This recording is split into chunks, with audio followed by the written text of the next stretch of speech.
Sometimes we care too much about being good enough or having control over things and about what other people think about us. And if you care too much about what other people think to the point where it stops you from doing things for yourself, then you need to learn how to care less, because that will help you save energy for other things that should matter to you. I also believe that there is such a thing as being too self-aware. Don't get me wrong, self-awareness is amazing. We all need some level of it to survive, and even more so to learn to grow as human beings. But too much self-awareness can get in your way and make you afraid to speak your truth and to be seen. So what's the right amount? Let's talk about it. The key is, the more you do this, the easier it's going to get for you. And if you can learn to detach a little bit more from certain areas of your life, then you will get that overall life upgrade that you've been looking for. It's a law of the universe. If you care less, you're going to end up with more. And once you realize this, you're going to start seeing your energy like an investment. There are certain stocks that will give you returns, and then there are other stocks that you're going to lose money on. So invest in what gives you a purpose to live and divest from what drains you. If you haven't guessed this already, my channel is all about helping you level up physically, mentally, and spiritually. So if you're into that, like and subscribe and support the channel. This is a highly requested video from you guys, so I'm going to talk about how to care less.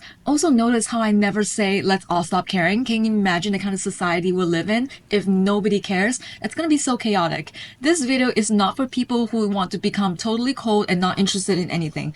It's for people who care too much. The harsh truth is, nobody will care enough about you more than they care about themselves. And this is exactly the type of truth that's going to set you free. Because if you're the type of person who genuinely does love other people more than you love yourself, then at the end of the day, other people won't get hurt. You will. If we keep overthinking about anything and everything, we're just going to end up breaking our own hearts. So only control what you can. There is no use worrying about what you can't control. Learning to separate between the two will help your stress levels so much, and have very clear boundaries about what you can control versus what you can't control. Because think of it this way, if you can stop thinking about the things that you cannot control, that's at least half of your worries gone.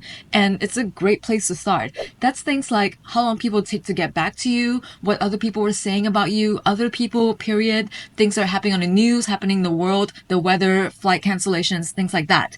On the other hand, you can control the way that you react to things that happen to you. You are always in control of your side of the situation. Whether it's something weird that someone said to you, or even other things like the way you talk to yourself, the choices that you make, the things you eat, how you spend your time, how you keep track of your belongings, and even your finances. For example, I understand my finances very well, exactly what's going on, what's coming out, what's going in. So nobody can tell me like, oh, you're terrible at managing money. I know that's not true. This is where today's sponsor, Rocket Money, comes in. Rocket Money is an app that I've been using to manage all of my finances, including tracking my spending. Maybe there's certain things I've been splurging on that I'm not realizing. And it's been the easiest way to find all of my active subscriptions, manage all of my bills for me, cancel any recurring charges or subscriptions that I don't need anymore. And it's all extremely easy to do on the app. It can even lower some of your bills so you can save more money every month. Rocket Money will contact your cable, phone, and internet service providers to negotiate all of your bills on your behalf. All you have to do is to upload a photo of your bill onto the app and click a few buttons, and then Rocket Money will negotiate for you. If you use all the features on the app, Rocket Money has helped save their customers up to $740 a year. But personally, I have saved more than that. And it's just a really good way to keep more money in your pockets just by downloading an app. So if you want to control and secure your bag by spending less and saving more money, then join the over 5 million members using Rocket Money today. And thank you to Rocket Money for sponsoring this video. Also, learn not to care about anything as much. Based on my experience, when I started to truly not care about the outcome of any interaction or the way someone is seeing me or how I'm looking like in the moment, because I know I look good and I know that I don't know what they're thinking, my social life got an instant upgrade. In fact, when I used to overthink any sort of social interaction at all, that actually made me come off as even more awkward and totally not what I wanted to come across. If you're afraid of looking dumb and silly, then you have to ask yourself, what's worse, looking a bit stupid and at least walking away with some kind of knowledge of your experience, or not doing anything at all and not going anywhere and achieving nothing? We're all here to live and learn, so not doing that for me is actually the worst case scenario. Whatever that has traumatized you in the past, leave it in the past where it belongs, because you're here now and you're not the same person that you were before. So whatever it is, forgive yourself and grow from it. Whenever you're unsure about something, it's also helpful to just look inward and be sure about yourself, because that's the only thing that you can be sure of. Who knows what's going to happen out there, but if you know what you're into and what you like, you know that you took a shower this morning, you know that you brush your teeth before leaving, where you come from before and where you're going, things like that. What else do you have to be conscious about? Just focus on the fact that you don't have to be conscious because you don't owe anyone any kind of perfection. Even I'm not perfect, and if I worry so much about what other people think of me, then I will never post on YouTube. And this mentality helps me so much, even when I would show up at an event and tell myself beforehand that I wouldn't care about what I was coming across. And if I just let myself start talking to other people expecting absolutely nothing from people, absolutely nothing, it went fine. It was fine every time. And if you really spend some time looking around your environment and stop obsessing about yourself, about how you look and how you come across, then you're going to realize that everyone is flawed and not perfect either, and you shouldn't worry about impressing anyone. Because chances are, maybe they're worried about impressing you. And if you want everyone to have a good time around you, literally, when you start talking to them, focus on them. Stop focusing on yourself. That way, you will take the pressure off of you. And this is coming from someone who has dealt with a lot of social anxiety for years, is to literally stop letting yourself try to predict how everything is going to happen. That's impossible. You can't do that. If someone says something rude to you or does something to catch you off guard, just be like, oh, okay, I really didn't expect that, because that's probably the truth. You can never predict how anything is gonna go. And honestly, if they're being weird, that's not your problem. That's their problem. If you're in some unexpected social situation and you don't know how to react, then just be honest. You also can't be the best person for everyone, because that's just facts. There's always gonna be people out there who don't like you. I know people who don't like me. If you face any kind of rejection, then you're definitely not missing out on anything that's meant for you or worth your time, because people who don't like me are absolutely not worth my time. Your true self is your unapologetic self, and it's impossible to know what other people think. So if they don't accept you at your authentic self, then forget about them. Not everyone is meant for us, but we'll never know who is actually meant for us if we're afraid to show off who we are. I think it's also me realizing that nobody will ever care about me the way I care about myself that really freed me from the fear of being seen by other people.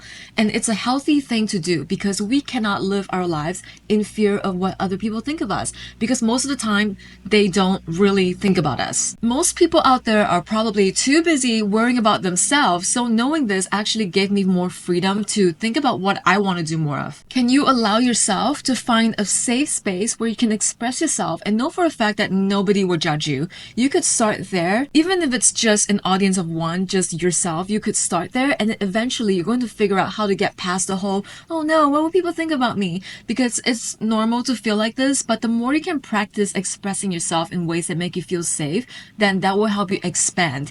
Also, nobody will ever know you the way that you know yourself. So the more that you know who you are, the more you can weed out people's expectations and perceptions of you. Like, oh, you think I'm XYZ? You're wrong. I'm actually ABC. It's also the biggest thing that I learned this year is to learn how to pick my battles. So knowing about myself and things I care about, like I will always care about people I love. I care about my life. I care about certain causes. And then there are other things that we should all stop caring about. Like, for example, I started to care less about what other people think of me or worrying about things that have already happened. I also stopped my people-pleasing behavior, but just because I stopped people-pleasing doesn't stop me from being kind or being a good person. I will do things from the kindness of my heart, not because I expect people to do the same for me. And even being good and bad is very subjective, so we can all just agree to do our best based on our moral values. We don't owe anyone our kindness, but we can decide that we want to be kind for people because that's who we are. And that's also what we owe each other as a society. Things like basic respect and manners, that's the bare minimum. But anything else that goes further than that is not a given. It's a privilege. So if someone does something nice for me, it's because they want to, and I appreciate that.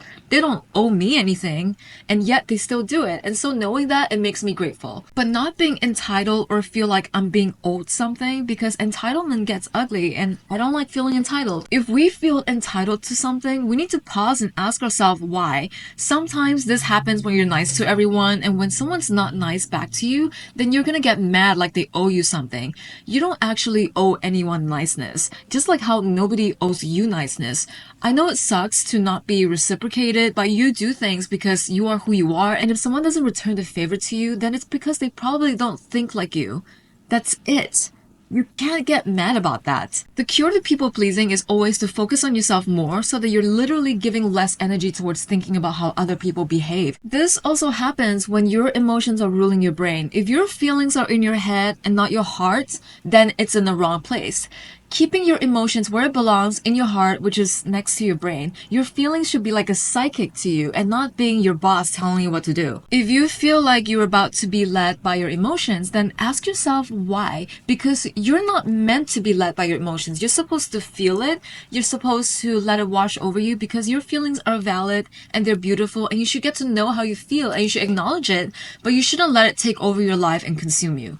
Learn to observe it like it's an animal at the zoo. It's doing its thing, but you're able to separate the head from the heart. And this can be really helpful. People also tend to assume way too much and overthink, which is not only hard on themselves, but also can ruin a lot of relationships. Because usually with relationships, everything can be saved with a very simple and level-headed, mature conversation. Or at least, you're going to get the best outcome, which realistically, not many people are capable of. But it's easier and better for you to find out the truth than to assume things because it's painful not knowing the truth. Because I knew this friend of mine who would always try to pick up on the tiniest things that her boyfriend does. But then she would never ask anything. She would always assume like, oh, he's planning something for me. Maybe he's gonna propose to me. And then every time it ends up being something else completely, like he's not planning a date for you or proposing to you, girl. She gets really mad at him. And this dude had no idea what's happening every time. This is what I'm talking about. A lot of people think that they're psychic and they can read minds, but unless you're literally some gifted clairvoyant psychic astral traveler, then you probably can't, and you're going to let yourself down every single time. And people tend to make a lot of assumptions and also excuses as to why they can't just talk about it. And then they will go ahead and act like they know the whole truth, when, mind you, assumptions are literally an imagined story that you made up in your head and then you think that it's real. But unless you actually ask that person and get confirmation about it, you don't actually know, and you never get the full picture.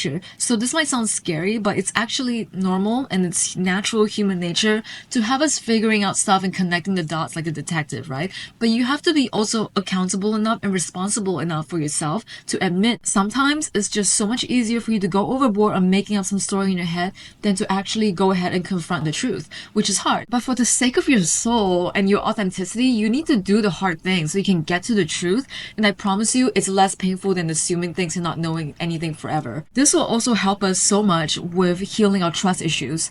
I think that people tend to think that they know more things than they do because it gives them comfort and a sense of control. Maybe someone has betrayed them in the past, but it's also an unhealthy coping mechanism because they also get to do other things like shift blame and play the victim, but that's not healthy. What's healthy is being able to admit that we don't know everything.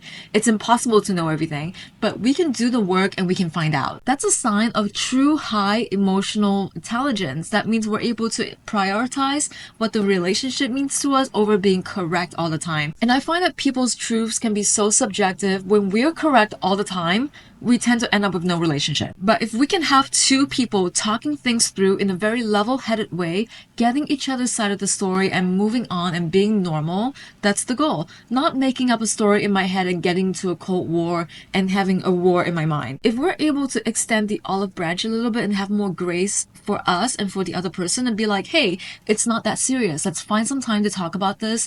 That's a very mature way to resolve anything. No cold wars involved and you don't have to like deal with any kind of ghosting. But if you know that you're able to talk things out and the other person can't and they're ghosting you, then you'll know. And this is all part of the outcome detachment, by the way. You can be attached to an outcome or a result because it's perfectly natural to want things to go a certain way, but outcome detachment is a great skill to build. The key is that nothing matters in the grand scheme of the universe, and if something's meant for you, it will find you. We need to detach from expecting the world to give us the feelings of fulfillment and happiness that we think we need, because that way we think that the world has what we need to be happy. Instead, we need to learn to build all of that for ourselves here, and not thinking that the world owes us any kind of happiness or fulfillment or anything. You're not detaching from what you want. You're instead being okay with what you have right now at this present time, and trust that whatever's happening for you will happen, because if we put in all the effort we want towards something and it works out, then that's amazing. But then if something doesn't go our way, then we need to learn why and waste no time in moving on to something else that's meant for us. The more you do this and the more you learn how to move on from things like heartbreak and expecting something and being disappointed, the more you do this, the easier it will get for you. Learn to be okay with accepting no as an answer and also be okay with saying no to people. Because who cares? At the end of the day, we are all flawed. We have a million things going on. And if there's anything that all humans can relate to, it's the messiness and the messy experience of being human. And if someone is not speaking out truth, like for example, if someone out there is saying that I'm stupid and lazy, I will be like, no, that's not true. Like, you can say what you want, but I know that's not true. I'm not gonna go out and like defend myself or battle them, because what's the point? Everyone will have a different perception of you. And if someone really thinks that way, then that's too bad. I'm the only person who knows who I am. You're the only person who knows who you are. And the only true way to enter that reputation era of yours is to basically prove them wrong with your actions. You don't have to go out and fight anybody, because you're going to go out there, prove them wrong, and then they're going to look stupid. And you know that their perception of you is limited anyway, so who cares, right? I swear to you, the world will be such a happier place if we all learn to control what we can control and let go of what we can't control, and to focus on ourselves and our own growth and in our own lane. We will become so much happier from that. So hopefully we can all head into the new year with this sort of energy, because at the end of the day, we are truly our own worst critics. And if you can let go of that, you're gonna go so far. Thank you guys for watching my video. Thank you to Rocket Money for sponsoring this video. Let me know what you think in the comments about letting go of people-pleasing behavior and learning how to care less about everything, and instead learning to care more about what matters, which is yourself and your own life and the people you care about and the things you care about. That's it. And with that, I will see you in the next video.